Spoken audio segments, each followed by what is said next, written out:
দশকেরও বেশি সময় ধরে বন্ধ পড়ে থাকা জলপাইগুড়ির প্রথম শিশু উদ্যান এখন আবার জেগে উঠছে নতুন প্রাণে।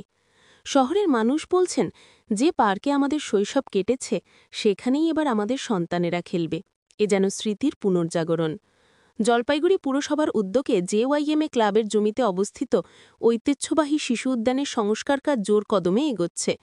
পার্কটিকে আধুনিক রূপ দিতে তৈরি হচ্ছে নিকাশিনালা, টয়লেট, চারপাশে সাফাই পরিকাঠামো এবং ডোবা সংস্কারের কাজে চলছে দ্রুতগতিতে। প্রাক্তন পুরপিতা মোহন বসু কাজের সূচনা করলেও করোনার ধাক্কায় তা থমকে গিয়েছিল।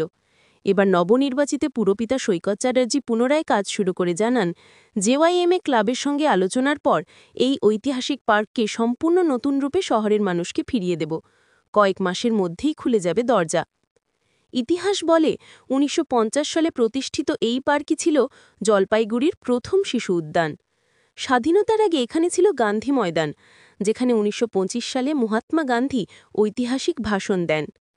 পরবর্তীতে কন্ট্রাক্টর রাম সিংয়ের বোন শান্তির নামে শান্তি শিশু উদ্যান নামকরণ হয়। ৮০ দশক পর্যন্ত জলপাইগুড়ির দুই প্রধান পার্কের একটি ছিল এটি।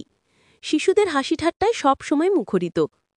পরে কোন অজানা কারণে পার্কটি বন্ধ হয়ে যায়, কিন্তু এবার পুরসভার উদ্যোগে আবার জীবন্ত হয়ে উঠছে জলপাইগুড়ির শৈশব। ইতিহাস, স্মৃতি আর আনন্দ মিলিয়ে এক নতুন অধ্যায় শুরু হওয়ার অপেক্ষায়। শহরবাসী আশা করছেন, খুব শীঘ্রই আবার শিশুদের হাসিতে ভরে উঠবে এই ৭৪ বছরের স্মৃতিবাহক উদ্যান। শিশু নিবেদন পার্কে জঙ্গল পরিষ্কার করা এবং যে কাফেটেরিয়াটা রয়েছে, আমি প্রথমেই বলেছিলাম যে চিলড্রেন্স পার্ক আমার স্বপ্ন, ছোটোবেলায় সেখানে খেলাধুলা করেছি, ৮ নম্বর ওয়ার্ডে আছে। সেই চিলড্রেন পার্কে কাফেটেরিয়াটা হচ্ছে, সেটাকে এখন জলের লাইন দিচ্ছি, কাফেটেরিয়াটাকে চালু করবো, খেলনাগুলো ঠিক করব, পার্কে গেটও হয়ে গেছে।